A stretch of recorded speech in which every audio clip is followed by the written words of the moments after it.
Say hi. Hey guys. Oh, we're able to see us. Okay.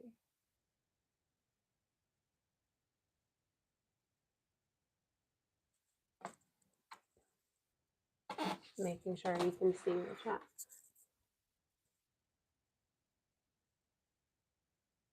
Can you see?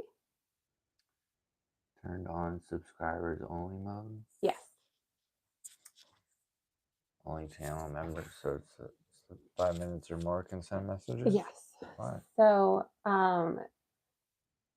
we're live, so they can hear us all. Can you guys all hear us? Of those of you that are here.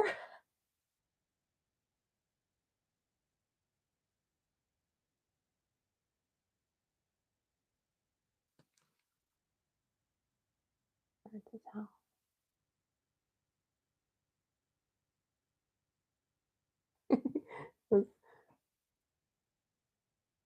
It's delayed. It's a little bit of a delay. Yeah.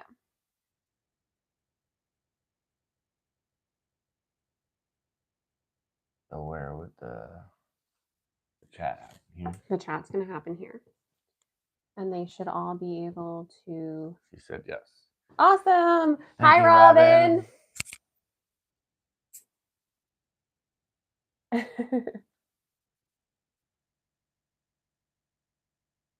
All right, so it's officially 7 o'clock. So welcome to Coal Country Homestead. If you're new here, I'm Samantha. And I'm Zach. And our family is a family of 6, multi-generational, multicultural, blended family. And we are homesteading on our property that's a little less than an acre.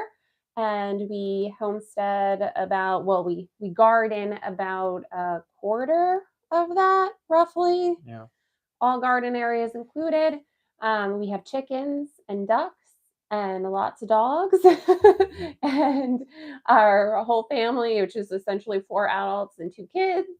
And we're here to answer all of your questions. Hey, Debbie. I'm so happy that you made it. Debbie comments on like every premiere that I do. Oh. She's there. Thank you, Debbie. Appreciate that. Yes, we appreciate all of your support. So we do have a few questions that we gathered from all of you in various places, Facebook, Instagram, YouTube, in our community little area, and we are going to try and answer all of them. We are live in real time in our real house with our real dogs. So there might come a time where they decide that they're going to bark or, jump in the shot. But we're going to try and keep this as orderly as possible. Yep, just bear with us if the dogs start going off at somebody or something outside, happens. They're real good guard dogs. Yeah. So how would you want to start? I don't think we should jump straight into questions. I think we should kind of give an overview, I guess. Yeah. Well, I do see something right in front of me here that I did want to share with all of you. We received the sweetest gift, most thoughtful gift probably that we've ever received from definitely. Good friends of ours. We have an official Coal Country Homestead towel that will be hanging on. I want to make sure you can all see this. That will be hanging in our kitchen very proudly.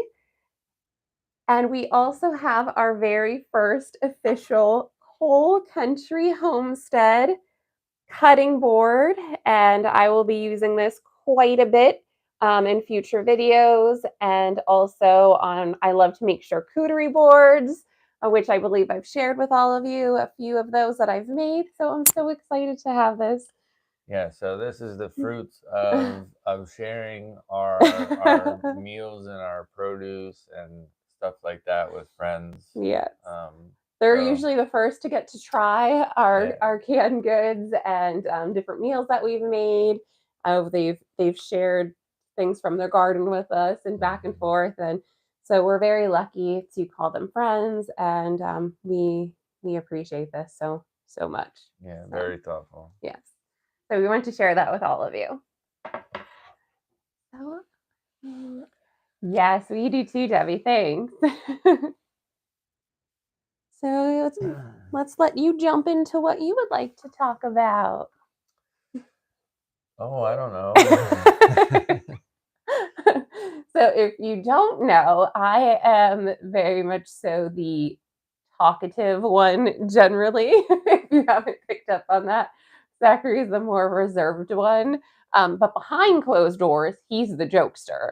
And I've been lucky enough to capture a few of those moments to share with you all, and I plan on capturing more. Yeah, she has this ongoing joke that every department store Oh, in yes. our area has me on film Dancing down the in the aisles. hallway, dancing in the aisles and stuff, and I think that's kind of a funny thing. Oh yeah. Oh yeah. Your personality shines through, and the more we do this, the more comfortable you get. They will all get to see your jokester ways. Yeah, I mean, I hope you guys get to see me kind of come out of my shell a little bit, but it's definitely not my cup of tea, talking to a bunch of people, and I'm not the greatest speaker, Oh, so like sometimes I have trouble with my breath and like just talking for long periods of time or just pronouncing words, in a loud manner. yeah, I'm more Zachary's of a the quiet, soft-spoken soft one. spoken, but I'm working on it. So But it's good to share because not everyone is super loud and outgoing. And as much as you are outgoing, like you're a little bit more soft spoken. And I think that's so very relatable too for a lot of people. A lot of people are super afraid of like public speaking yeah, and definitely. just like being in front of a crowd. I mean, like, obviously here we're just like in front of our phone in our kitchen, but there's so many people beyond there that can see it. So, Right. And I mean, I know a lot of people struggle with that. Like when I was going through college and stuff, like having to do speeches or yes. presentations was like the biggest, like scariest thing for me. Like I just dreaded it and I was just never prepared for it. And Mm-mm. I mean, I did get more comfortable, as time went on, in certain situations that I was in, being a leader of like, coworkers and stuff that Yeah. kind of helped out with stuff like that. But yeah, If you see me leaning forward, it's because I see a chat coming through. So we're trying to actually, I'm going to pull this forward just a little bit. I hope it doesn't interfere with the line of sight. But um, we got somebody from curly Germany. haired country gal, I love your name. It's so nice of you to join us. And Doreen Empfeld from From Germany. Germany. That's awesome. Zachary is very German, we found out. 99%. 99.7% German. We did one of those 23andMe, and we were kind of surprised to see the results. You're like pure German. Well, I mean, I'm Pennsylvania Dutch. All my parents and stuff were Pennsylvania Dutch, so it makes sense. Mm-hmm. Yeah. But to be that much of anything is rare these days, Oh, like I'm a most mutt. people are mixed with something. I'm a mutt. You're a purebred. That's why it costs more. Oh. Curly hair country gal. 1.37 subscribers since November. So fun fact is we're completely blown away by that too. Yeah. We launched the YouTube in November. Someone approached me, Nicole Holland. It's actually on our list of videos to do a podcast because she had seen my post in one of the homesteading groups about our canning, our cantry as we call it. And she was really interested in, like the life that we were living and just, she wanted to have a podcast about it. It was like ordinary people doing extraordinary things, I think she called it. So we did a podcast with her, which was actually like a video recording too. It was very unique. It was on Fireside, but I have it in our videos. And so after that, we didn't post anything until New Year's Eve. New Year's Eve, Zachary and I sat down and we did a who, what, why, and when with Coal Country, we called it. So it was like the introductory. It was supposed to be our like get to know us before this. And from there, we did like a pantry tour and it just took off. I was shocked. Zachary was shocked. I'm still like flabbergasted that 1.37 thousand people want to spend time with me in my kitchen and see what I'm cooking and see what we're preserving and what we're going to grow. And it blows our mind. So I can't tell you how we did that, besides it happened. And we're so happy that you're all here. Yeah, I mean it's crazy how quickly it happened and how fast we got to where we are now, and we just want to keep the momentum going and just keep giving you guys inspiration and ideas and stuff to watch and enjoy and hopefully relate to and learn something from. And we have so much content on the way this year as far as preserving and gardening and just homesteading in general, and it's going to be fun. It's going to be a good year. So we hope that you guys tag along with us. There is so much that we have like done behind the scenes before launching the YouTube, because it was something that we had talked about doing. I mean, eventually I would love to just be able to live this kind of life and not have to, work another job outside of the home. But that's like a dream, of course. I mean, that's like way down the line if it ever happens. But with all of that, we were canning and preserving and cooking at home. Like, we've been doing all of these things. We're just bringing the camera along with us now. So I think that is welcoming, and that we're being very transparent and real. Like, I mean, we bring you into our messy kitchen when it's a working day. We're showing you all the behind the scenes that I'm always interested in seeing in other channels and creators, and seeing their hauls and their pantry tours and learning how they use the stuff that they've grown. So I think that, in my opinion, I think that has helped us get some followers. Oh, I see we have some more joining.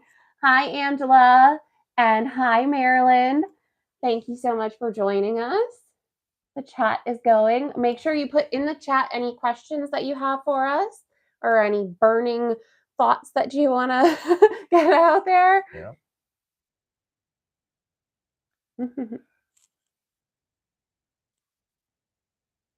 It's neat to see the chat going and everyone chatting amongst themselves as well. Yeah, normally there would be somebody else doing the computer stuff, so don't mind us if we stop for a second to observe the comments and try to keep up with you guys and make sure we're not missing any questions that you might have or comments that you might have. We don't have a moderator or anything. It's just us. Two-man show. So I think that we should dive in. It's time. Right. You want to dive into some questions? Let's dive into some questions. Angela is on here. I see Angela right there. Angela, 7 days ago, I guess, you were wondering about this awesome homestead life y'all have. Is that what you always wanted? Are the children into it as much as the adults? Is there anything y'all could change knowing what you know now? What would it be? I want to have something like a year's of food prepared or a garden, and I am scared I wouldn't succeed. I hope I make it to the live. Thanks, y'all, for sharing with us. Well, thank you, Angela, for joining us. Thank you. And there's a lot of question there to unravel. So let's see. Is this the life that we always wanted? No, not for me anyway. Yeah, I think we can both say no. I think Sam definitely can say no, not even close. I always had a little bit of the background from my family, so like I was always intrigued with gardening and farming. My grandparents had a big farm in Kansas, and we used to go out there and visit, and the stories that my grandpa would tell me about all the animals and harvesting all the fields and all that stuff, it just really intrigued me. And when my grandparents got sick and they were selling the farm, they left some of it to the kids, which one would be my dad and my uncle and my aunt. So like I always had this thought in the back of my mind, like, would we do something with it? Like maybe, like it was like a far distant dream of mine when I was younger to like move out there and start farming or something. But it was like a wild, crazy thing to think. But my parents definitely instilled in me the gardening and the green thumb that I have, and I just always had that yearning inside of me to do something like this. And then when I actually stumbled upon the opportunity to do it, that's when I really realized that, this is the kind of life I want to live, and this is the kind of thing that I want to pursue. So, So I did not have any interest or exposure to this kind of life. I grew up in coal country in Pennsylvania, in small town, and I was like, as soon as I can, I'm out of here. I'm gonna go live in the city. I'm gonna be where the people are and see what's going on and happening in the world. And I had my oldest daughter when I was 19. I was a freshman in college at that point. I knew going into college, because I ended up staying local to go to college, that I was expecting her. And I had her, and I was a young mom. I was a young single mom. And then later I had my youngest daughter, and I was married. That relationship did not succeed, but he's a great dad. And so that's why you don't see the girls with us all the time, because if they're not here, they're with their dad. So they get to experience two kind of lifestyles. They get our homesteading kind of life, and they get more of an urban life exposure as well. But once I had my youngest daughter, I started to feel like a pull to live, a cleaner life, cooking at home, and really becoming like domesticated. And I've always been like a corporate climb the ladder kind of girl. And then I slowly started coming around to living like a slower, more purposeful life. And then when Zachary and I met, it all just kind of aligned. And at that point, I then bought 10 chickens for Bella. She wanted to start with some chickens after visiting the farm where Zachary was and falling in love with collecting the eggs.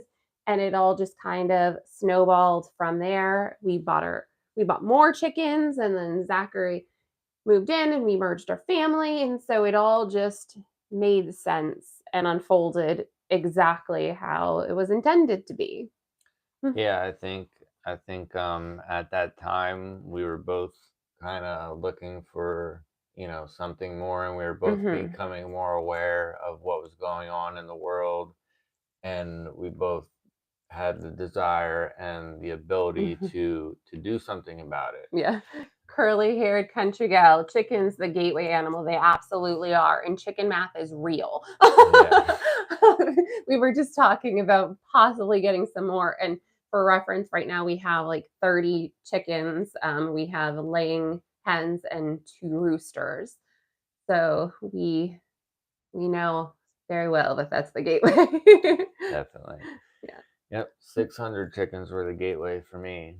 I can't even fathom 600 chickens, even though like I witnessed what it was like at the farm that Zachary was at and having the chickens and how he did it. There was the space and the ability to do it there. Here, like our whole yard would be chickens. Yeah. We wouldn't be able to walk out there. Yep. It would definitely be a yard full of chickens. But yeah, I mean, that was the best learning experience for me though, like to dive full into it like that and to make sure that I was doing the best job possible and that I didn't lose any of them. Mhm. Like I did everything I could to learn as fast as I could how to properly care for chickens and be the best chicken tender I could be, and it worked out so good. I mean, it started me off on this journey, and that's where I got my love for the whole thing was with those first set of 600 chickens. Just jump right in. But I think that's like testament to like how we do things. Like we're like go big or go home. We don't do like small batch preserving. We don't do, like we don't put our toes in and test the temperature. We're like diving in head first, and we're learning everything we can along the way. Right. And I mean, normally, ideally, you would want to learn before Yeah. you start, but I mean, you can still, sometimes it takes, taking, just diving in Hmm. to break the ice and to get started. Like that's kind of what people have a boundary with gardening almost. Like Hmm. people are so scared they're Scared to gonna jump in. fail that they just don't do anything. Yes. And I think that that's that's kind of what you got to do. Sometimes you just got to jump in, and sometimes you fail, and that's just the way it is. And that's part of homesteading is failing, Oh yeah, a lot, failing a lot, and you have to have the mindset that you are going to fail. You're going to have bad days. You're going to have bad months. You're going to have bad seasons, and you're just going to have to come back and be willing to keep at it. And I have to see. Curly haired country gal asked if we have other animals besides chickens, so we'll get to that. And we don't have meat birds. We've thought about it. We're not sure if that's something that we're going to do yet. We may look into that. And we have raised meat birds before, yes. not here at this property, but I did do a batch of like 75 meat birds when I was on the farm, and we raised them all the way through, and I butchered them all myself. Yeah, I mean, it was we did the Cornish cross, the white big hybrid meat birds, which And you I raised a turkey too. yeah, I raised a few turkeys, and it was literally the biggest It was turkey we've a ever. 40-pound turkey that we had for Thanksgiving the one year. That was Yeah, he might have been like 60 pounds while he still was fully yeah. dressed with all the feathers and stuff. It was when I picked him up to take him to the butcher, I was like, "You gotta be freaking kidding me! This thing is so big." I was literally like, "This is gonna be the biggest Thanksgiving turkey ever," and it was. Yeah, it was delicious. Zoanne, I hope I'm not saying that incorrectly. Uh, so you are on your own, and since you're older, couldn't do it without a partner. So I want to encourage you, and I thank you for living vicariously through us. But I want to encourage you to like bloom where you're planted. I don't know if anyone like can relate to that saying, but like there's always something that you can do to, make your heart flutter and, like grow a little basil on your windowsill or do something that brings you joy. Yeah, and I mean, you could absolutely have a few 5 or 6, pet chickens and get Even one or eggs. two. Yeah, I mean, even if you just had a couple, I mean, you can get a small coop from, a big box store or online and keep them in there, and they would like chickens just bring you so much joy. Oh yeah. It's so nice to have chickens and just to watch them do what they They're do. entertaining. They're very entertaining, Yeah. and they're a joy to keep, and it would just bring you so much joy just to have a few chickens and a small patio garden. If you didn't have a lot of space, And you if can you can't grow. grow anything, if you're interested in like canning or preserving, there is no shame in my game. I still buy vegetables and fruits to preserve, especially if it's something that we can't grow here, or if I find a good deal at a local farmer's market where they're having like seconds that don't look as pretty. There's always something that you can like dabble in. Oh, there's our dogs. Sorry. Hey, knock it off. Let's cover your mic. Hey, Kiwi. Kiwi, come here. Sorry, guys. Step away for a second. Settle down. Settle down. Okay. Settle down. All right. Barking at nothing. Barking at the wind outside. Barking at the wind outside. Can't even see out the windows. You don't even know what you're barking at. Oh, I've been here in southern Washington for years now in a small town, but have been doing a garden every year. Love the farmer's market. People are a lot to you guys. Well, I think that's a great segue. Yeah. Yes, they very much so like to be involved. And our rescue, who her name is Kiwi, she's a little 40-pound, little tiny little pit bull mix.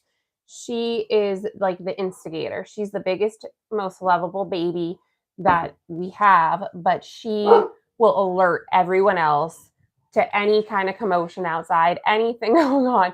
she lets everyone know about it. And then they all start barking.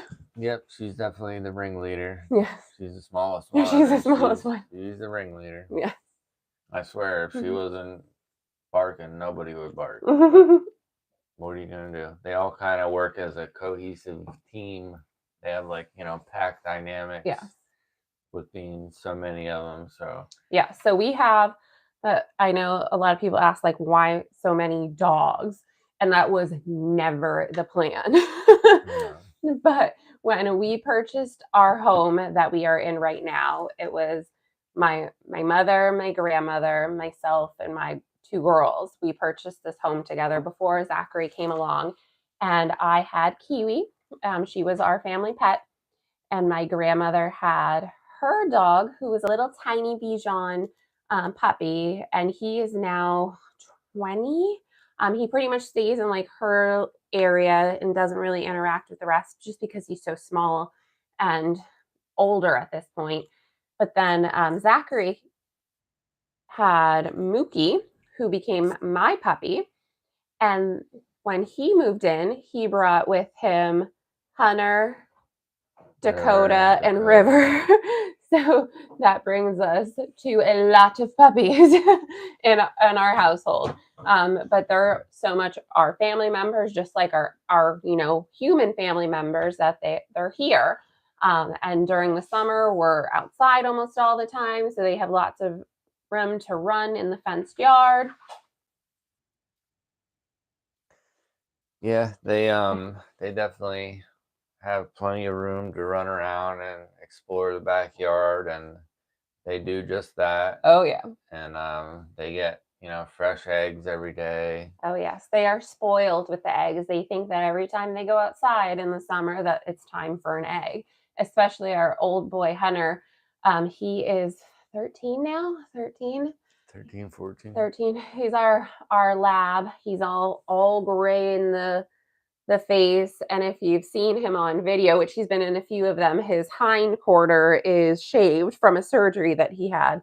But he will howl and tell you off until you give him his egg in the summertime. He's enjoying retirement, and he's all about the treats. Yeah, he's all about the snacks. Yes. Give me some snacks. Yes, Robin. Hopefully no fox in any of the hen house. We actually haven't seen a lot of fox in our area in general, but we do have coyotes here. No foxes, but definitely lots of coyotes where we're at. They have a coyote hunt. Yeah, and they're actually able to hunt coyotes year round here. There's so many of them. And we live adjacent to a mine, so the mine sometimes they have a lot of coyotes down there. Yeah, because there's not a lot of people or activity back there. But sometimes you can hear them making those awful screeches. They make kind of like alien, like babies screaming and terror. It's the most bizarre sound. If you've never heard it, Google it. Yeah, it's definitely scary. But I remember the first time that Zachary heard it after moving here, and he was like, I heard this most bizarre sound outside. He's like, it freaked me out. He's like, I got the dogs and I came in the house, and I knew right away. It was like, coyotes.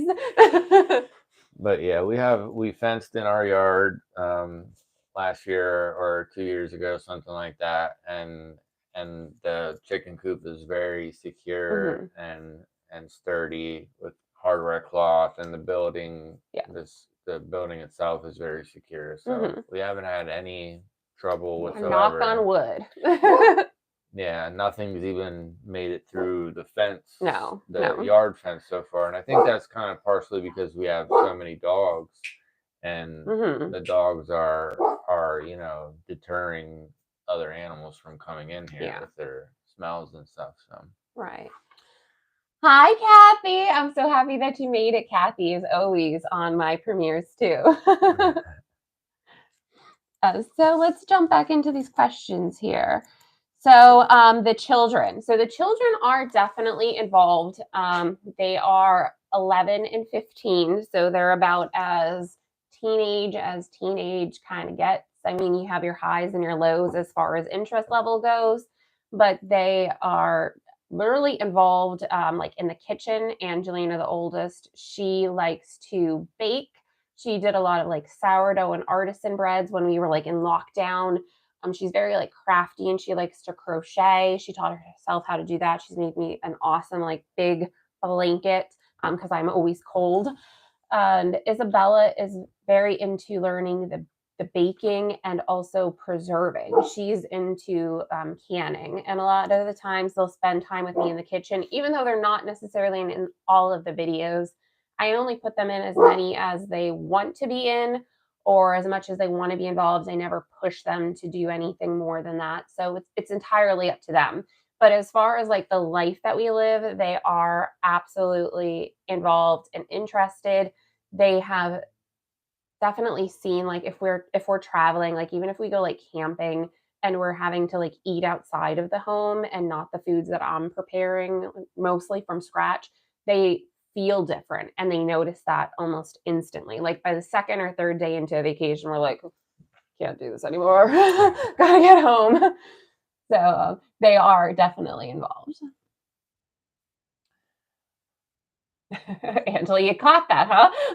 I try to catch them. He's really the master of them, but I'm the closest to the living room. So they're all in the living room and the dogs. All right. If there's anything y'all could change knowing what you know now, what would it be?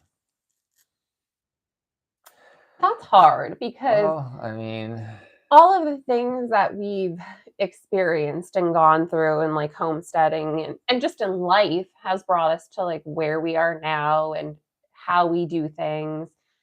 I mean, hindsight is always 2020 and we're always still learning more. So I don't know that I would change much.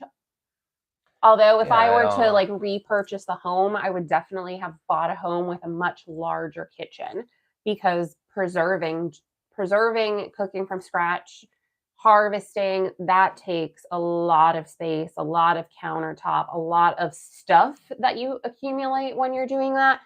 So I would definitely look for in a property a much bigger kitchen. Yeah, I mean, you can think of things like that, but I mean, other than something like that, or maybe like designing the chicken coop a little bit different.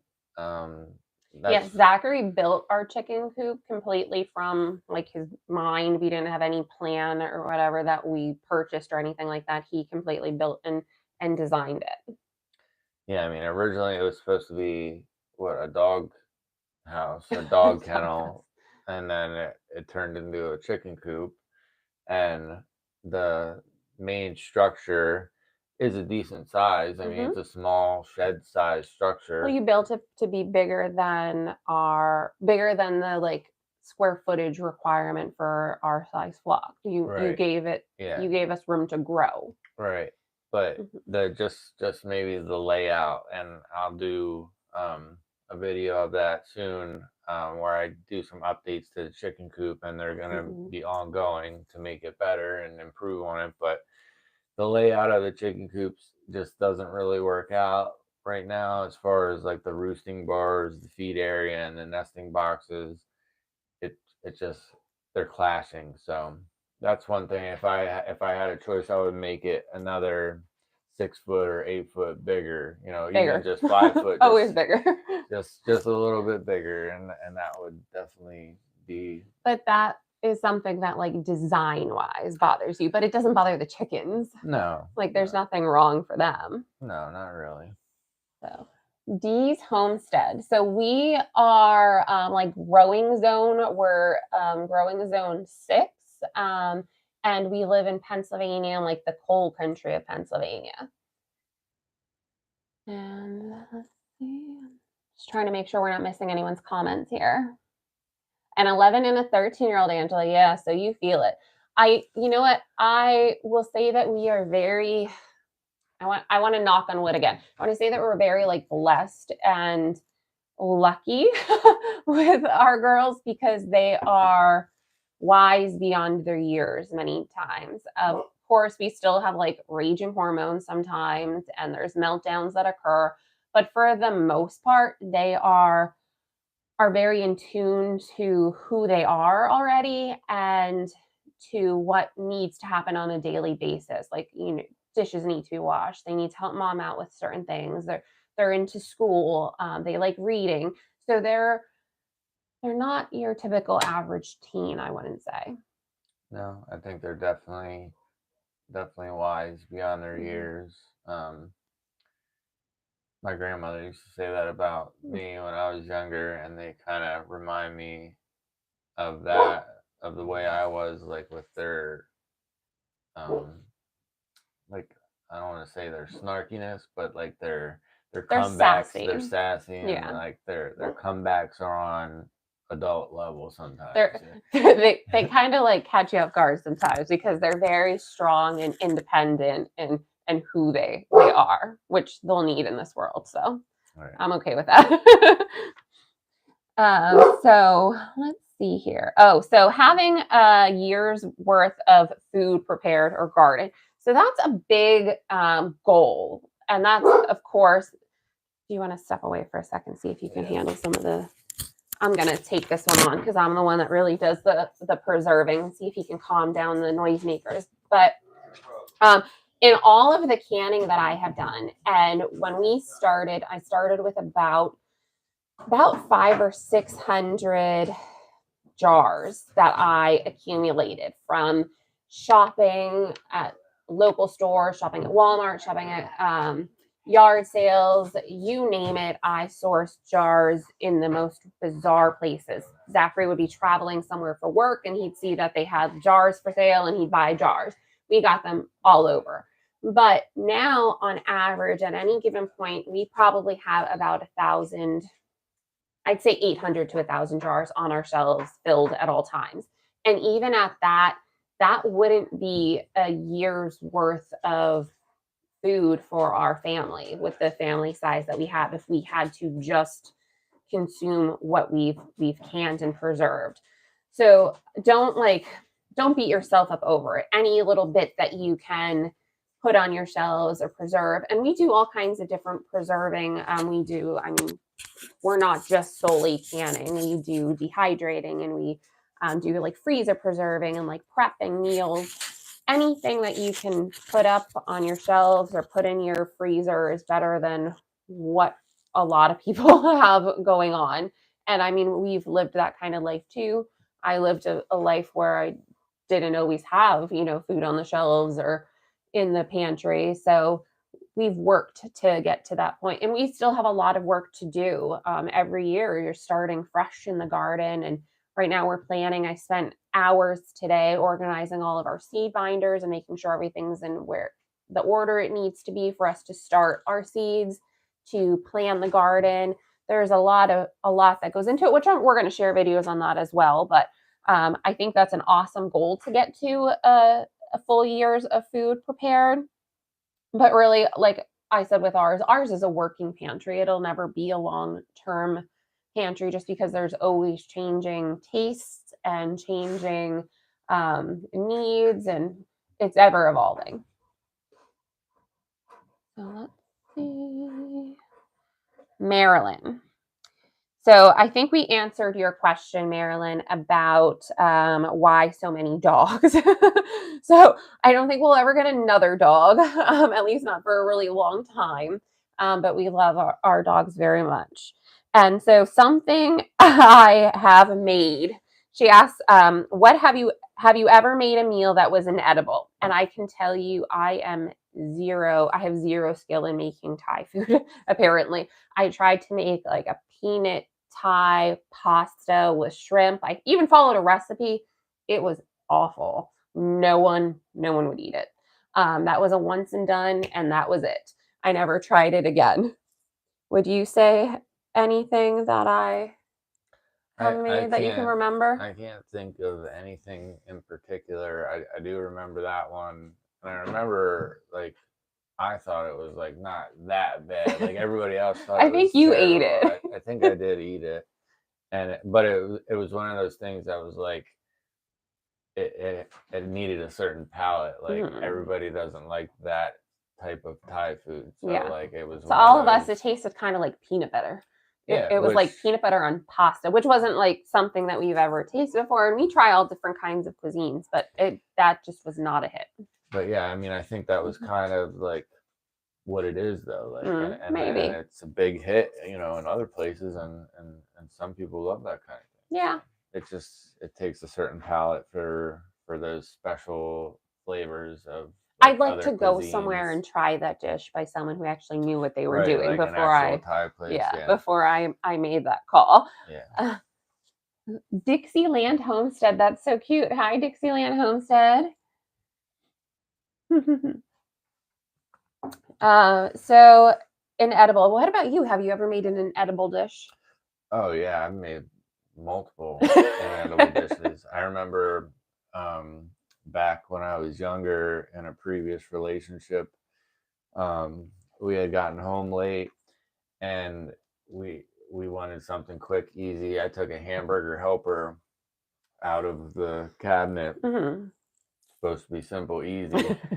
I don't know what I did to it. I over seasoned the crap out of it, trying to jazz it up, and was just not there. I mean, it was You were so trying really hard to impress her with your cooking skills, weren't you? it was so bad that we literally couldn't even eat it. Like we took one bite of it and was like, "What did you do to this? Like, how could you mess up hamburger helper? The easiest thing in the world to make. Like, how did you mess this up?" I felt so bad. Well, it's funny that you say that because not until this moment did I remember when Zachary and I first started. We started as friends before our relationship ever evolved into anything more than that. But I remember when he was working at that farm, I went there and he wanted to make dinner for us. Do you even remember this? And Was I it forget, deer? I don't think it was, well, we didn't eat it, but I think it was pork. He put something on the grill there and we got sidetracked and doing other things at the farm and just chit-chatting.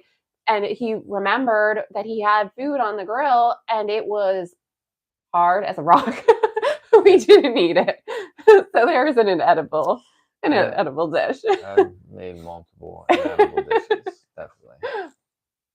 Oh, curly haired country gal. Yes. So your husband's by the books and you're a dumb cook. You know what? I'm a rebel. So I'm always changing a recipe. I can't follow someone's recipe for my life. Like if my life depended on it, they're like, you need to follow this exactly as it says. I always tweak and do things my way and add my touch. And that's what gives you, I mean, like you have such freedom when you're cooking to just make it your own. There's so many things in life that we're told exactly what to do. So why not? No, I totally agree with that. Like, you shouldn't have to follow a recipe to the T. You should always be able to put your flair on it. Yeah. All right. We have lots more here. We were worried that we wouldn't have enough questions or things to chat with you all about. We're like 40 some minutes into this already. Oh, wow. So, what drew us to this lifestyle? Renee asked, what drew us to this lifestyle? And do we have plans for larger acreage or to raise animals for butchering? So, I think we kind of got into what drew us to this lifestyle a Mhm. little bit before. Like, we both kind of started being more vigilant as to what was going on around us in the world and Mhm. wanted to provide better food options for ourselves and our families. Mhm. Um, so we kind of got into that. As far as do we have plans for a larger acreage? And do we Maybe have plans to raise animals for butchering? I mean, I would say definitely, absolutely yes. I mean, to which? to both. To both. I think that this isn't our forever homestead. I No. think that we have a future and we're gonna grow somewhere else. But I think this is our first, homestead, and I think that this is our first opportunity to learn I think this is where we and to will grow. learn the most. This is where we're going to earn our stars and stripes. Right, Is on this property. This is where we get to make all of the mistakes right, and learn and have all of the opportunities to mess up before branching out into a larger arena. right. And to do it for like a profit, Mhm. like this is our learning process and our time to hone in our skills and then eventually this is Hmm. something that we would like to have as a business venture and to, make money off of. I would love to be able to have classes and Yeah, absolutely. teach Yeah. preserving and cooking. I know my oldest daughter, her best friend comes over a lot, and she was wanting me to teach her how to make certain dishes. And I love that because I didn't have anyone to I learned by reading. I learned by watching YouTube. I didn't have anyone to like take me under the wing and tell me how to can or to cook. I was self-taught essentially. Yeah. I only have one friend who cans, and she lives on the other side of the state. And she has a very busy and active family too. So there's only so much that I could learn from her, and we only see each other twice a year. So there's only so much that we could share and exchange in those times. So I would love to be able to have a space where we could have people there and to be able to share what we've learned. And this is as close as we can get to it right now is YouTube. Yeah, I mean, that's definitely kind of like a big business goal one day is Hmm. to be able to do this and then to have a classroom of some kind to teach people how to do these types of things and how to Hmm. homestead and homesteading skills and just be able to put out as much knowledge and inspiration Hmm. as we can just to maximize our reach and our inspiration to be able to change people's lives and to be able to set somebody up for success and to set somebody up so that they can be self-sufficient. And that's, I think, what the world needs right now Oh yeah. is for everybody to have the opportunity and the skills to be more self-sufficient, and I think Hmm. that would alleviate A lot of a lot problems. of problems A right lot of now, problems. with what's going on. Yeah. I'm happy that our girls are going to go out into the world knowing how to do these things. And not that I would ever pressure them into living a homestead life or, they are going to get to flap their wings in whichever direction they decide. But I am confident in their abilities to know how to put a plate of food on the table, to know how to grow a seed, to know how to preserve. They're going to go out into the world with those skills, and not everyone has that opportunity. I mean, like I said, I didn't know how to cook. I didn't have both my mother and my grandmother, as much as they have cooked over the years, they didn't really like teach me how to cook things, and neither of them preserved. So I didn't gain any knowledge for that Right. from them whatsoever. And a lot of people have that. And there's a lot of first generation canners and homesteaders that are feeling Absolutely. drawn to this lifestyle.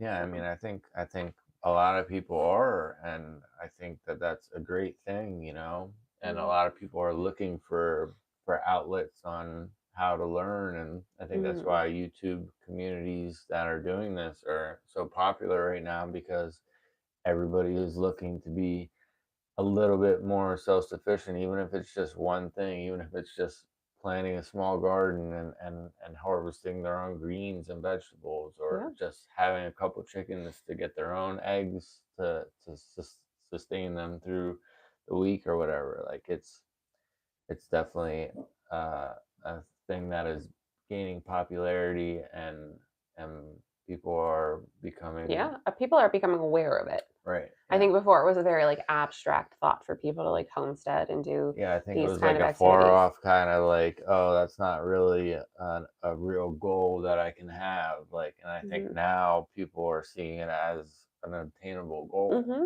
which is awesome. Yeah, I see a few questions that have gone by. So,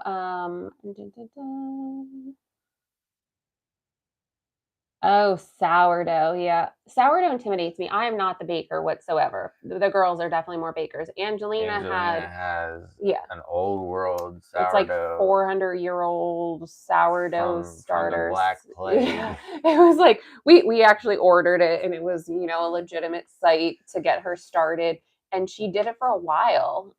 The whole time we were in lockdown with pandemic, she was making bread. I think we all gained like 15 pounds, if well, except Zachary, he doesn't gain any weight from the bread that she was making. And it was all so good. She is very busy and active with school, though, so she has kind of let that go to the wayside. But she just recently said to me about she's thinking about reviving her sourdough. So if she does and she's willing, I will bring you all along for that ride of what she makes. Its name is Burn. Burn, yes. So we might bring Burn back to life. Yeah, he might be resuscitated. Actually, I think it's supposed to be a female Burn. But I mean, it was absolutely awesome. Like when she made that first sourdough, I was like, wow, this is I will have to share some of the pictures on our Facebook. I'll post them on there of her various sourdoughs and breads and baking. And they're both like really avid bakers too, because they actually did like a cookie catering for friends of ours who were getting married for their rehearsal dinner. They had a big, huge cookie spread, and the girls were asked to make the cookies for it. So they are very avid bakers. Me, not as much. And I think it's more because that's really like the science. You have to have it a certain way and do it a certain way. I can do that with canning, but baking's a whole other ballgame. Where are you wanting to move? I don't know. Yeah, I mean, that's an ever evolving thing. There is no rush to do anything. I mean, I would say ideally the ideal time would be in the next 5 years. I doubt that that's probably gonna happen. I would say maybe in the next 10 years. Yeah, if we were to move, I would not move outside of like the school. I wouldn't uproot the girls from a different school district. There's definitely plenty of areas that are around us that are like absolutely perfect for homesteading and small farms and stuff. I mean, we're surrounded by small farming communities, and I think that we could find somewhere perfect just close by. Yeah. That wouldn't uproot the girls or my job. Yeah. Vern and Sam Rise. Should they have names for their sourdough too? That's cool. Vern and Sam Rise. I love it. Marilyn, that's so awesome that you were able to learn so much from your grandma and your aunt and doing small jobs. Yes, I saw someone posted the other day in one of the Facebook groups I'm in. I'm in a bunch of them, both personally and with our homestead. And I saw someone post about how to get their child started in the kitchen, like a toddler. And I have always had the girls in the kitchen with me in any aspect, whether it was just like learning to chop soft things like watermelon with a little play knife, just anything to keep them there and interested. And that's how you learn. So.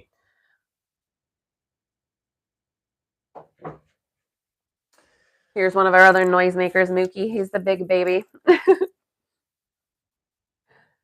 There's some more questions. Oh, did I miss some? Do you think you'll ever move to freeze drying or more dehydrating for nutrient retention? So we do some dehydrating. We have an Excalibur 9-tray dehydrator that I love. We do non-sun-dried tomatoes in that, and they're so good. They're like just like it's like a pizza snack. I could eat those just by themselves. And we've dried a lot of peppers for making powders, and we've dried a lot.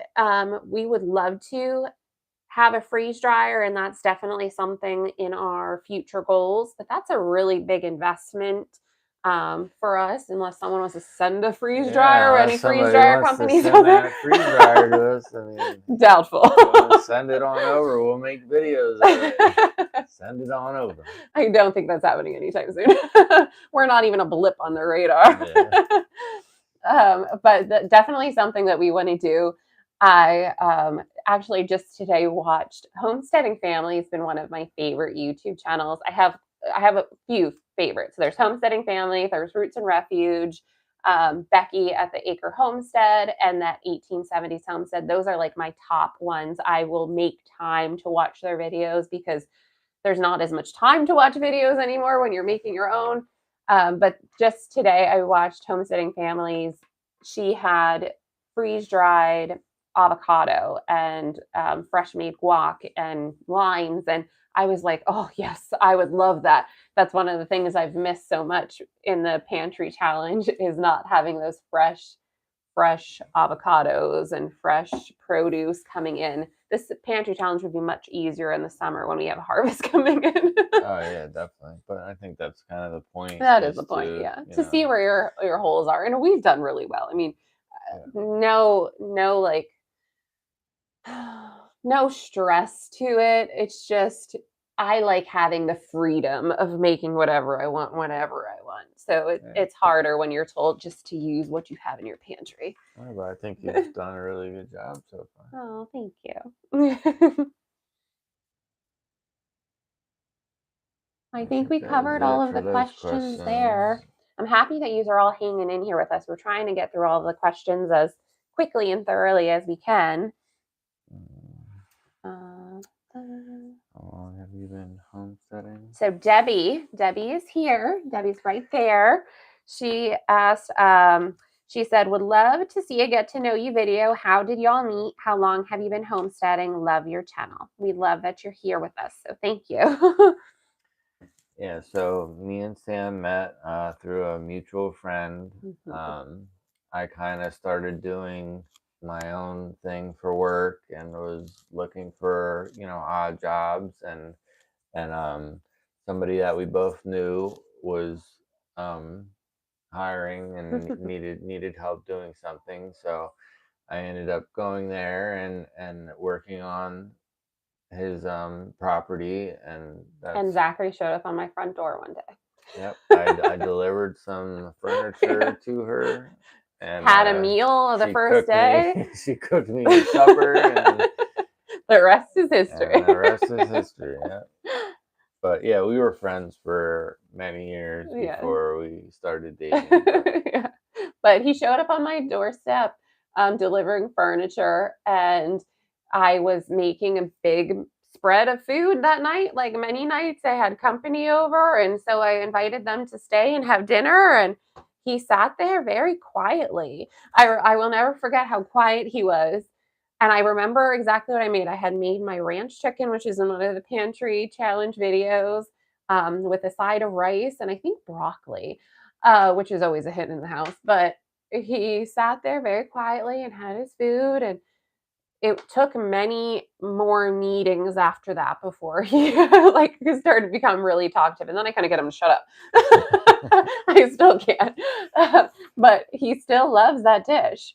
And the last time I made it, he was like, this is so good.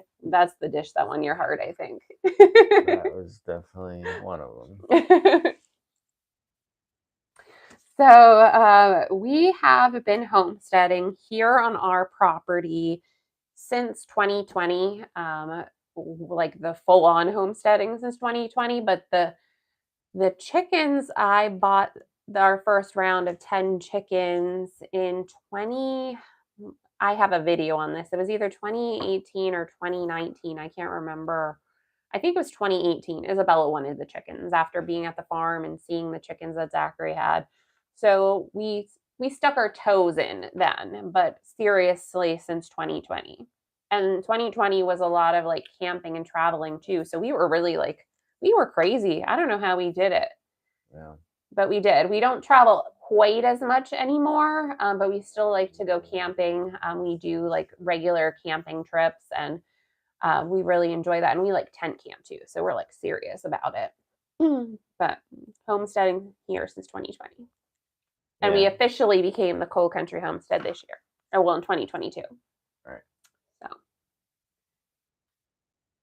So, when did you start learning to can and preserve? So, growing traditions. Hi. We started.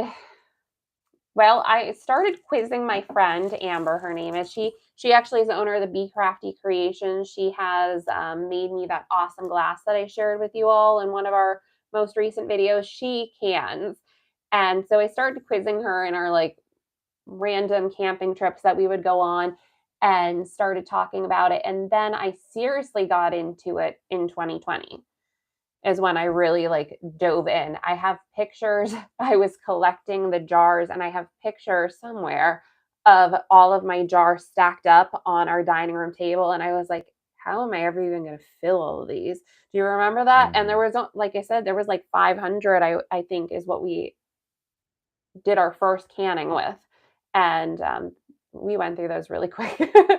So it's gone fast. The first thing that I ever canned was sweet pepper relish, sweet red pepper relish. It was one of my things that I love to have on like sandwiches or like a roll up. And I got sick of buying it at the store and spending so much on it.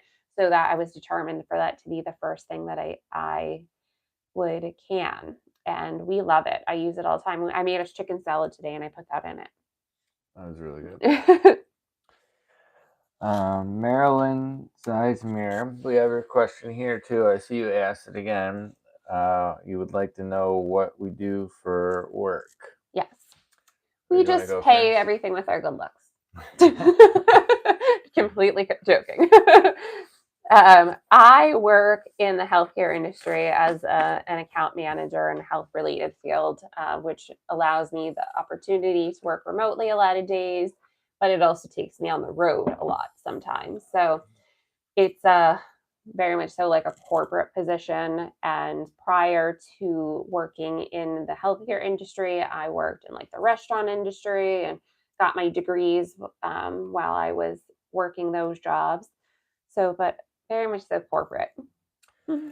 And I'm a foreman in the construction industry, and it does not allow me to be remote. I'm in remote locations. He's all over all the time. You never know where he's going to be on any given day. Yeah, I'm at a different location probably at least twice a week, maybe 3 times sometimes, and I'm traveling all over the state in our 3-hour vicinity and building buildings and stuff like that. And the funny thing is that Zachary hates to drive. He hates to drive anywhere. Like not the actual like act of driving, but just having to sit there and drive.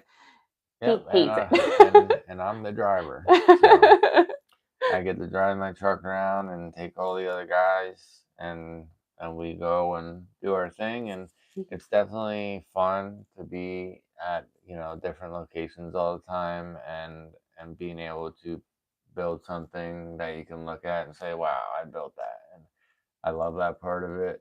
It's definitely a demanding job. It's very physically demanding. It's physically challenging.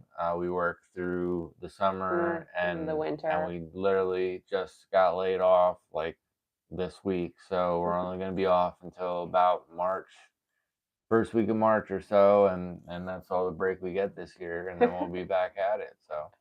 Oh, Dee's Homestead. I appreciate you asking everyone to hit that like button. I would love if everyone hit the like button.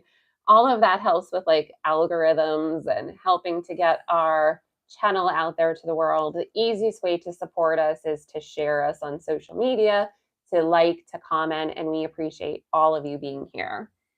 I see Sierra commented, so great to see us in Lancaster. Roars.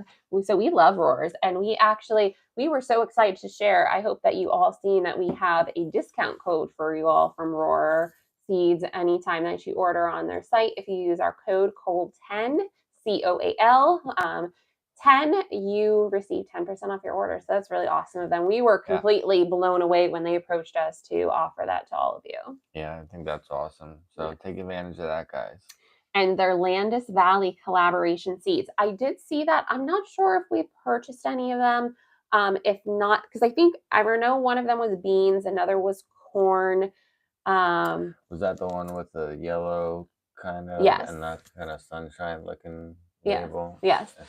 I actually would be interested in going to the festival, and I think it's in May. I have to look into that more. So Sarah, we'll have to get back to you on that one. But we went through our seeds today, and I have 1, 2, 3, 4, 5, 6, 7. I think I have 8 binders full of seeds that I organized it or reorganized and recategorized and went through. So we have a lot that we need to get planted. Yeah, we're gonna have our hands full this year for sure. Oh, thank you, Mary. I'm so happy that you love our tunnel. So, Kathy, are you going to be at the HOA conference? Let us know. She says that she is wanting to meet us at the HOA conference. Oh, well. Oh, I guess we'll meet you because we'll be We're there. going to be there. We're not going to be there in any type of like official capacity, but we're going to very much so enjoy being on the sidelines. Hey, you enjoy being on the sidelines, and it's going to be like our anniversary is actually October, so this is our opportunity to get away, just as adults, and have a good time and to get to meet some people while we're there. We're hoping by that point we have some merch that we can wear while we're there, and so you can spot us. I think we're pretty recognizable with that long hair of yours. We were actually spotted by someone already, which was kind of odd to us. It was like we were blown away that someone would recognize us when we were at Roar Seeds. We had made it back home, and they sent us a message. They're like, I think we saw you today. And we were like, how did you even know it was us? So Kathy, we will see you there. We are staying in the area. I forget exactly where it was, but I did book our stay already. I wanted to make sure because I know it's like not a huge area, and I wanted to get everything. I'm the planner. Zachary's the dreamer. So that's how it works. Oh geez, Homestead. So we'll get to meet you too. That's awesome. We are definitely going to be taking our camera, which is, spoiler alert, just my phone. I am not very techy whatsoever.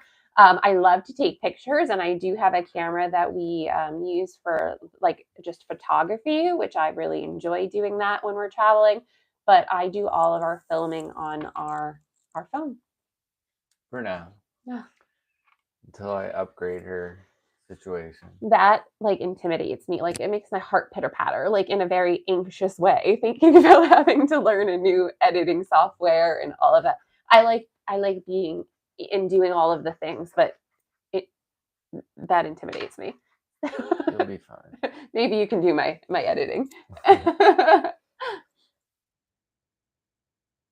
Oh, Sierra, I think you might have missed it. Maybe you weren't on here yet. So we met through a mutual friend that Zachary was doing like odd jobs for, and he showed up on my front door delivering a piece of furniture that was being brought to me.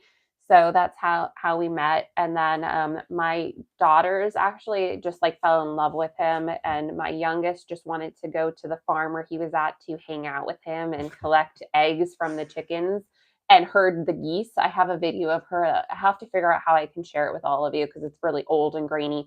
But she was just this little tiny little thing, and she's there trying to herd the geese into the coop, and you see Zachary walking behind. So it was a love at first sight. My girls with him. In Erie. Oh, Seven Springs. Oh. Geez, Homestead, you have all the scoop on all these festivals.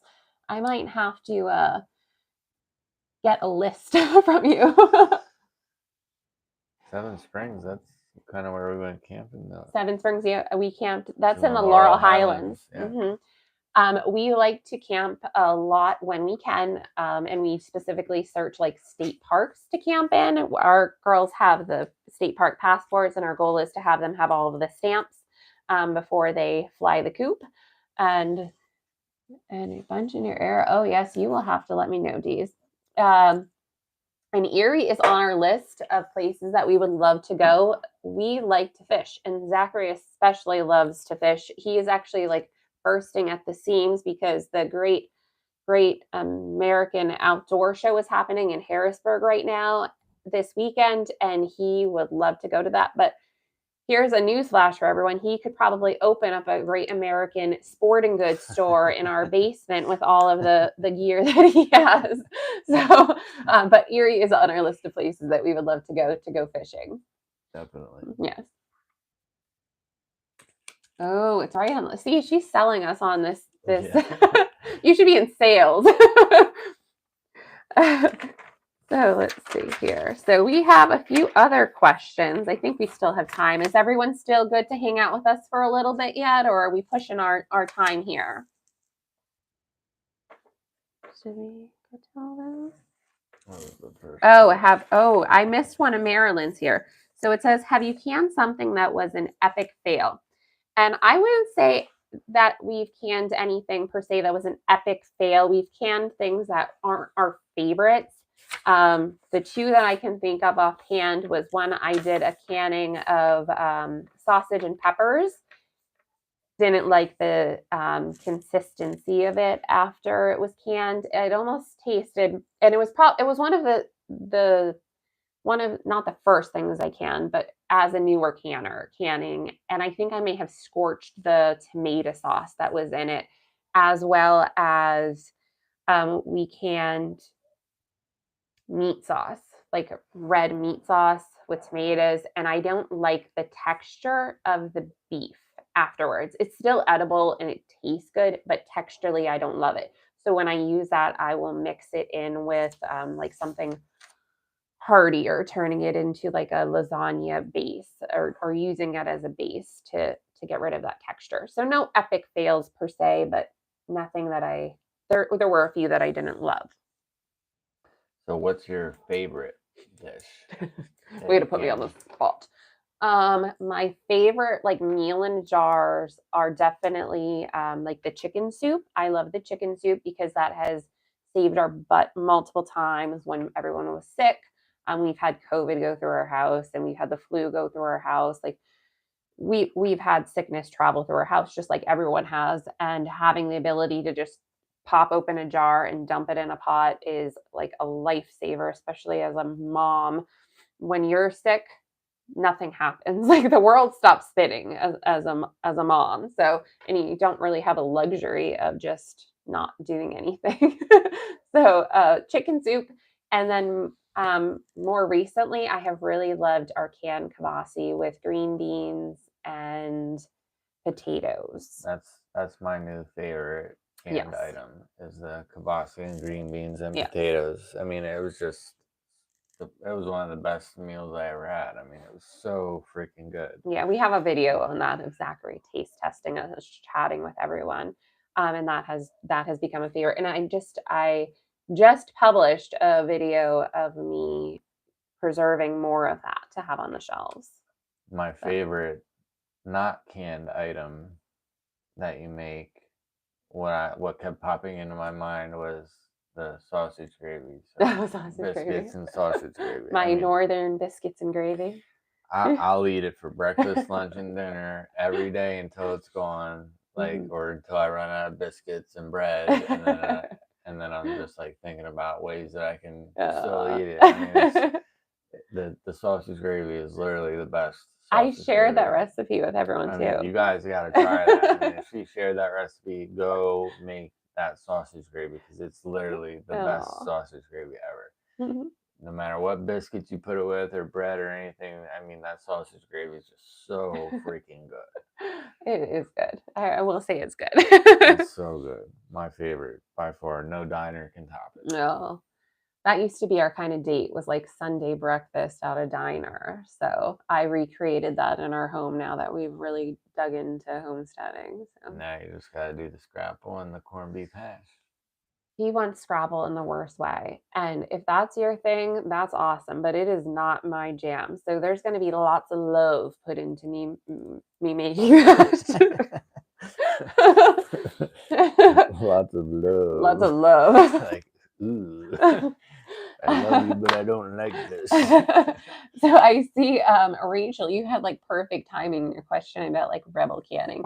So that's like such a taboo, I know, and I'm sure I'm going to take some heat for saying this, but I am by nature a little bit of a rebel.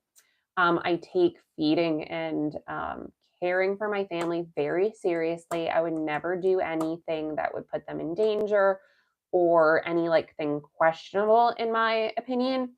I do some kind of rebel-y things like this, the kibasi, potatoes and green beans. That would be considered a rebel.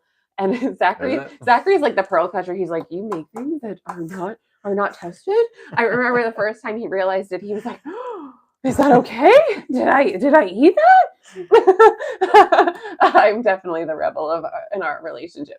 But there is no like tested recipe for canning preserved meats, and kibasi would be considered a cured preserved item. So there are some kind of rebel-y things. Some of my favorite things that I make, in fact, are like our caramelized onions that I make. That would be considered a rebel canning thing. That was inspired by Rachel over at the 1870s Homestead. If you do not watch them, I love them. They are couple goals for sure. What are some of the other things? I'm trying to think. I'm not like crazy rebel. Like I don't like open kettle or do things like that. And if you do and that works for you, that's great. But I don't do a ton of it. And as I become more comfortable and I really educate myself on how to can things, what proper processes are, I get to understand all of that before I made any of those decisions.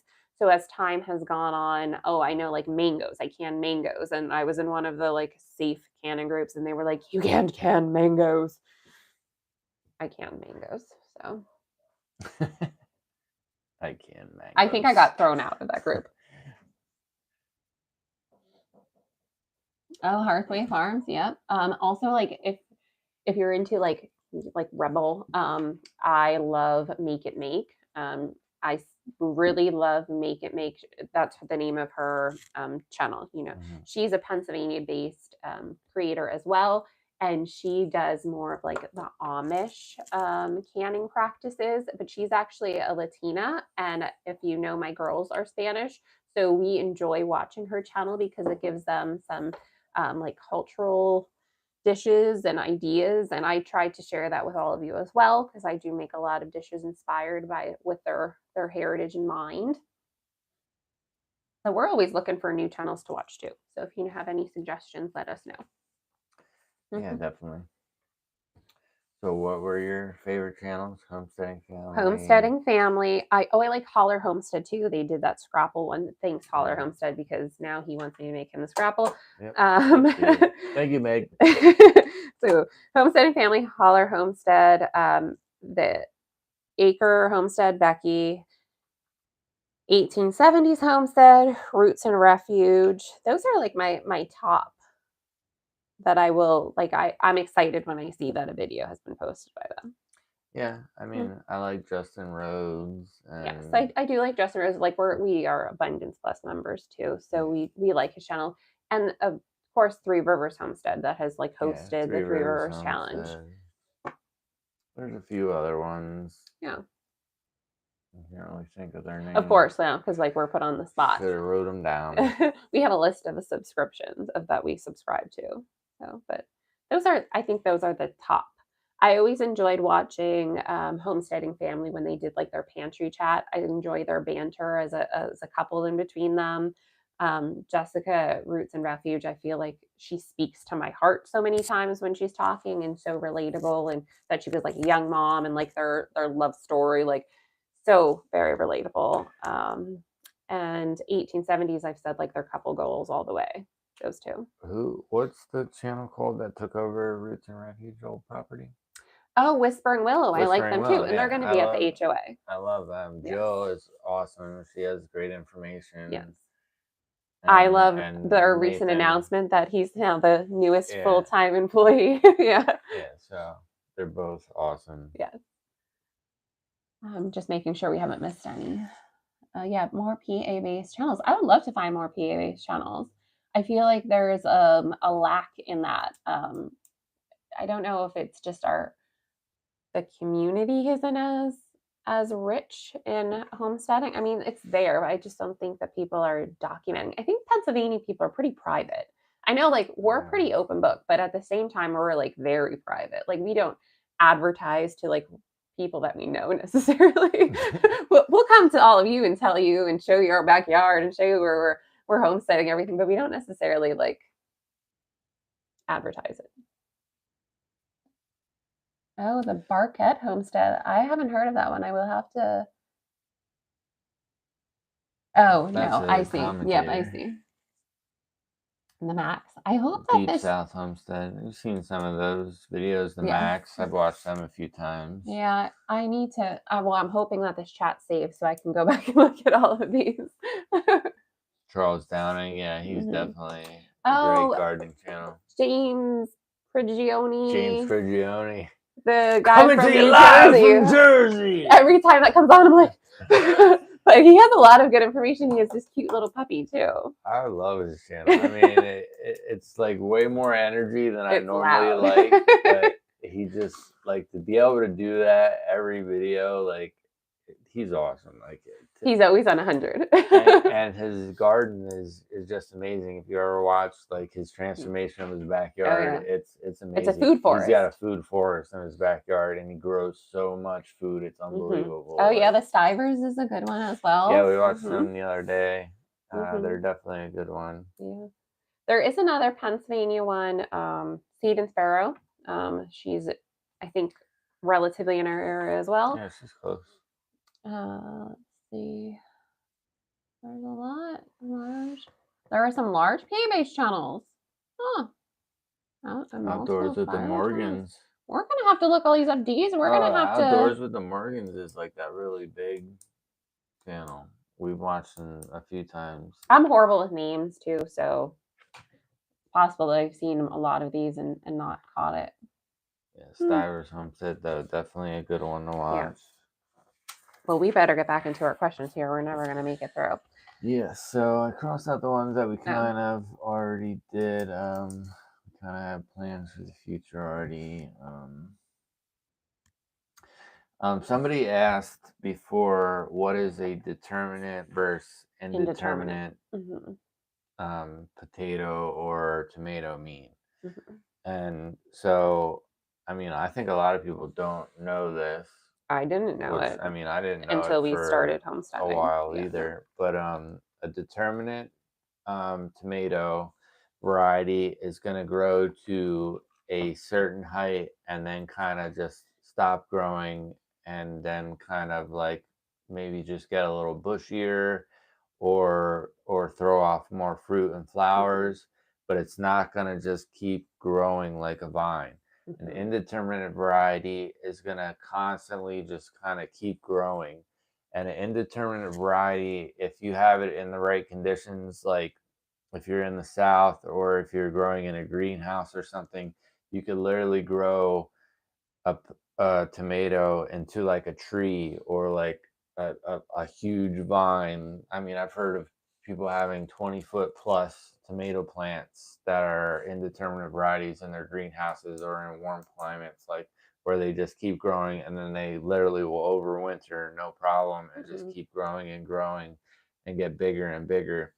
So those indeterminate varieties are the ones that you're going to always have trouble with staking and controlling in your garden. When they go wild. The ones that just kind of go wild, break your stakes, flop over. Not that we have any experience with that. Are on the ground, sprawling out, all crazy, and you just kind of sometimes give up on them.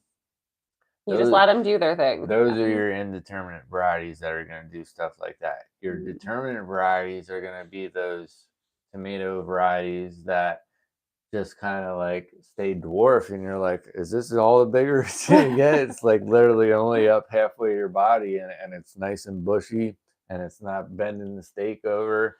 I think we have a good mix of what we're going to do this year with those. Yeah, I mean, I definitely love the determinate varieties, and if you can get, like, if you're a canner and you like a lot of paste tomatoes, if you can find good paste tomato determinate varieties, they're going to be the easiest to grow for you.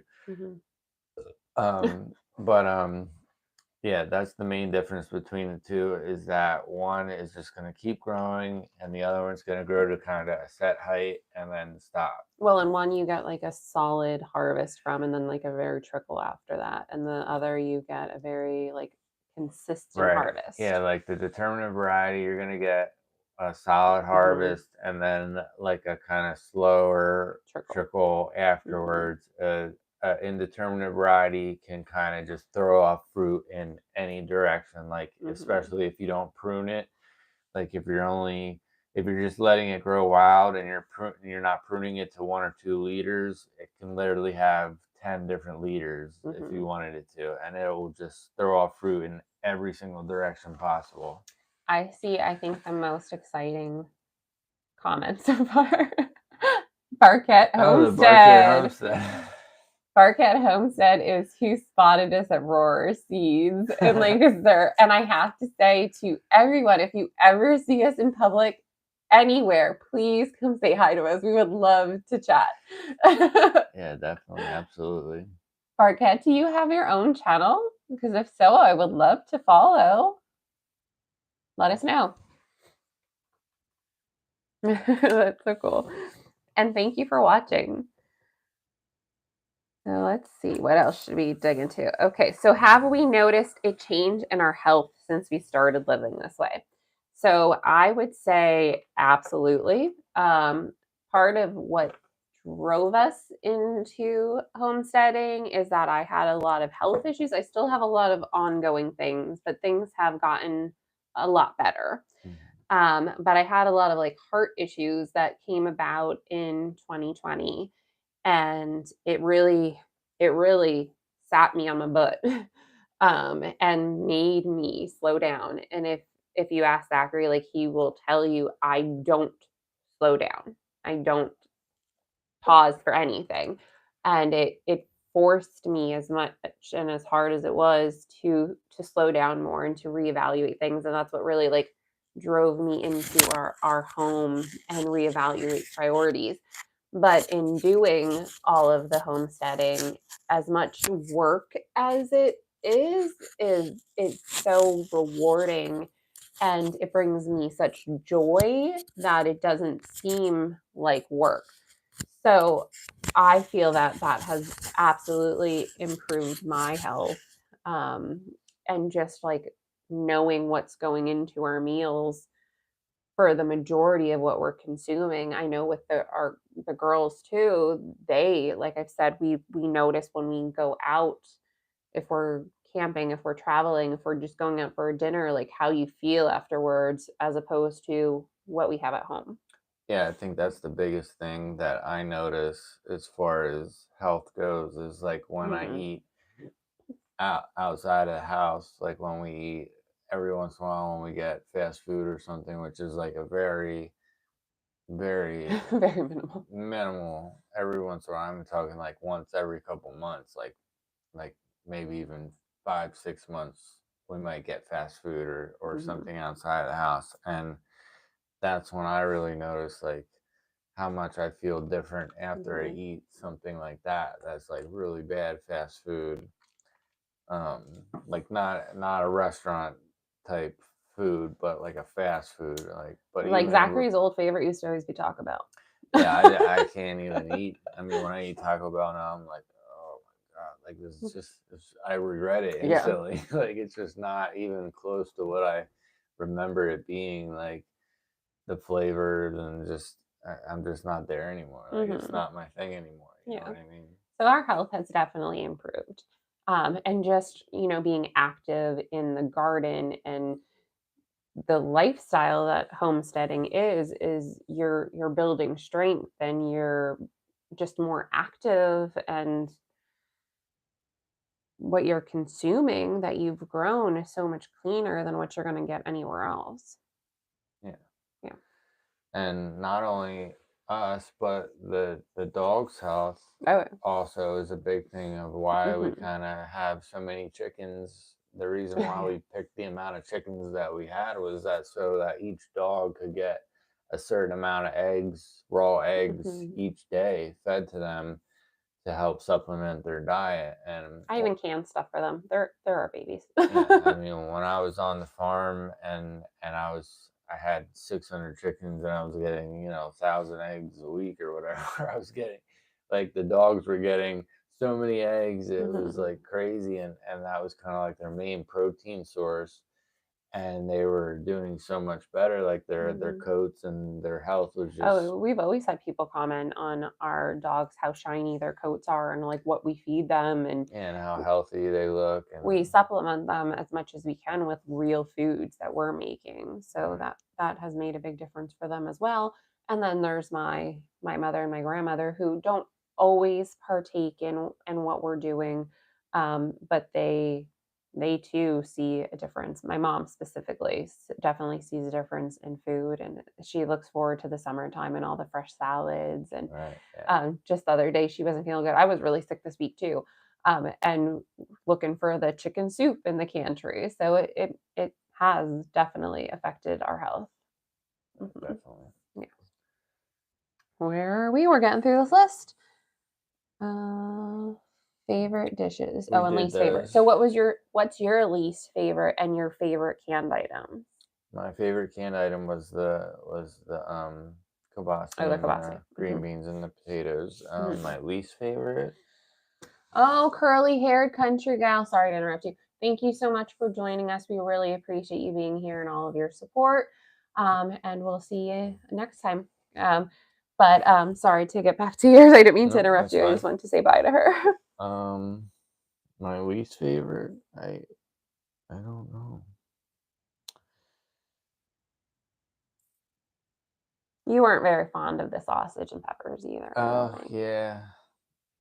Yeah, I kind of remember that. That it was just it had an off taste. Something Yeah. was off. Like you said, I think he burned I the sauce scorched it or something. or the sausage wasn't right or something. I'm But surprised knowing that that the kibasi Mhm. tasted so good, I know that you can probably get the sausage and peppers I'll have to on try it point. again. Yeah, I'll try I it. think you can definitely get it right. I mean, and it wasn't like it was like It wasn't terrible, inedible. It was just but it not. was definitely not my favorite. Yeah. That's probably my least favorite item that I've tried so far. I am surprised that the kibasi won out over the hot cherry pepper poppers for you now. Yeah, I think, like I said, that's my new favorite. That's surprising because Zachary will eat a whole pint of Oh my yeah, I'll hot take a cherry whole pepper pint. poppers. We Take made 'em down. pizza in one of the past weeks, and he literally put a whole jar on his personal pizza. And then he was coughing as he was trying to do And the I'm the only one that taste. ate my whole pizza. Everybody else had a couple pieces left over. I ate my whole pizza. Well, you get the gold sticker.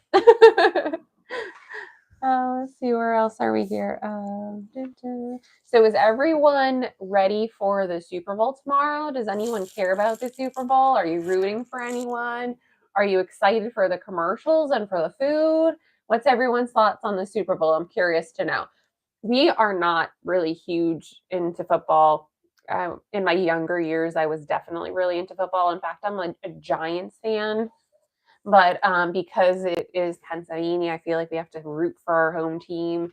And our girls are really excited to cheer on the Eagles. Well, it's kind of a mixed batch because my parents are Chiefs fans. Mm-hmm. So, in past years, I rooted for the Chiefs, but I also like to root for the Eagles because my other family likes the Eagles And are the diehard Super Bowl Eagles is the fans. Eagles and the Chiefs. Right. And the Super Bowl is in Arizona. It's in Arizona, yeah. Oh, that makes it so much more interesting.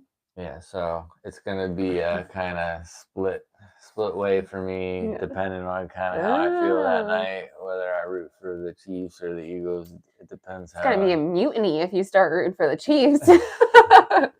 But I like to see the Eagles. I rooted for the Eagles when they won the last Super Bowl, and I was super excited about that. I mean, because all my family was diehard Eagles fans, and they're just waiting for the Eagles to win a freaking Super Bowl. And then when it finally came, they were so happy, and I was so happy for them. So. The most intriguing thing I have to say, I am amazed by this or entertained by it, is that in Philadelphia that they grease the light poles. So win or lose, people are climbing the light poles in Philadelphia when there's games.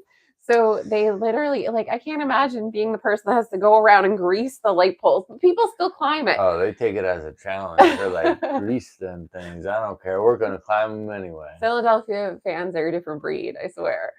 But with the Super Bowl being in Arizona, I wonder if they're greasing the telephone poles there. No, I don't think so. We're going to have to ask family. I do agree too, Dees, that the commercials have not been the best. I used to love watching the commercials, and they haven't been as great. In fact, I saw this year people companies are teaming up to have joint commercials to avoid how expensive it is. We'll see. I'm in it for the food. We're making a big spread, which that'll be its own separate video for y'all. Zachary has so graciously agreed to be my sous chef. He knows now. And tomorrow we'll be prepping everything, but we're making pasta salad and hot pepper popper dip, caramelized onion dip, boneless wings. Angeline, I think, is making like beer cheese with soft pretzels. What am I forgetting? Regular Regular wings. wings, yeah.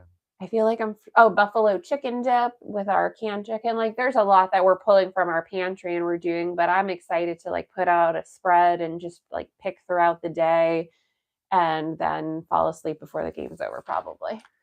Yep. I'm just glad I don't have to work the Oh. next day. Well, some of us do. Zachary got to clock out of his paying job and now he got to clock into the real boss. So we have a honey-do list that needs to get done. Yeah, we got a long to-do list. Yeah. It's not a lot of time to do it. No, but we get it done.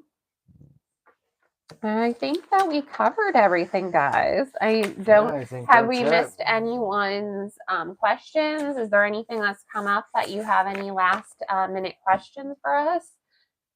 We're here.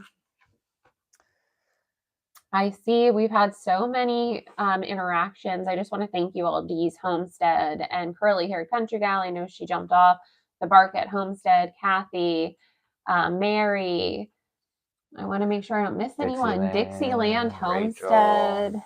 I'm realizing that I think I should be wearing my glasses. Rachel. Oh, and now I really can't see because he's moving the cursor. Marilyn, Zoanne, Sarah. Yeah.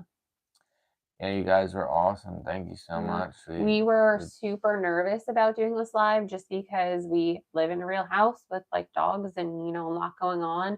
And we weren't super sure how to use the whole live software. So I think it went pretty good. And I'm so appreciative of all of you. Like I've said, we are flabbergasted that there's over 1,000 people that are interested in what we're doing in our little corner of the world.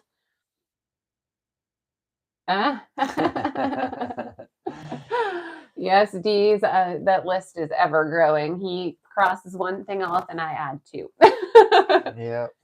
There's many people that want me to come do things for them. If I could rent Zachary out to go do odd jobs and help out at people's places, I'd be rich. And you'd be busy. I would definitely be busy. Oh, I thank you, Kathy and Dixieland and Mary. We don't, you know what? I really appreciate that comment about thanks for being ourselves because I am like I was nervous going into this whole thing and just that we're like inviting people into our homes and there's such a like false sense that you have to be like perfect all the time and you have to have these very like aesthetic looking homes and like the reality is like we're not that at all. Like we're real people, we live real life, we have real jobs, we have real responsibilities. There's so many things that are going on in our home at any given time, especially because there's so many generations that are living here and we have all the dogs and it's very busy and active. So we don't have any other option besides just being real and who we are. Because if we tried to fake it for a second, you would know. Like it would not, and it wouldn't work, and it wouldn't be sustainable for us to do anything beyond that. We have you in our kitchen when it's a mess. I have a sink full of dishes that I need to wash right now that are staring at me. So you get 100% of who we are, and we appreciate that you appreciate it. Yeah, definitely. Yeah, absolutely. Yeah. So I think we've reached the end of our live unless you have anything else. I think that's it, guys. I mean, I think we had a really good chat and let us know if this is something that you would be interested in seeing again, if you would like to have another live. Yeah, I mean, if you guys build up some questions and everything, and we can definitely do another live, maybe once a month or once every couple months or something, and go over live questions and have people interact. I mean, just to give you all like a little glimpse of things that we have like planned for this year. We definitely plan on doing like weekly garden tours. We want to get you out into the garden and see like the area that we're growing. We have to do our seed starting, our planning of the garden and how we lay things out.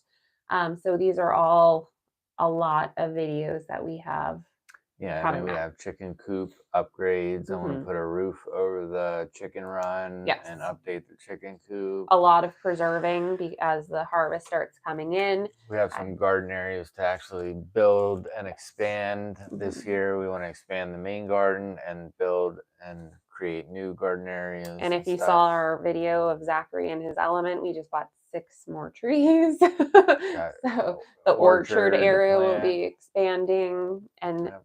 we have it on our list too for you to grow one of those humongous pumpkins. Oh yeah. So that might be happening as well. Yeah. So lots of cool stuff Lots coming of fun up. stuff. Yes. So thank you all guys for joining us. And we wish you all so much love this week with it. Valentine's Day coming up. We hope you have something special planned, even if it's yourself. But know we're sending you love. So thanks for joining us. And we'll see you next time, guys. See you next time, guys. Thanks for watching. Thanks for watching. I don't know how to end this though. You might be here with us for the rest of the night at this point. Let's see if I can figure it out. I'm gonna jump over here. Merry Happy Valentine's Day.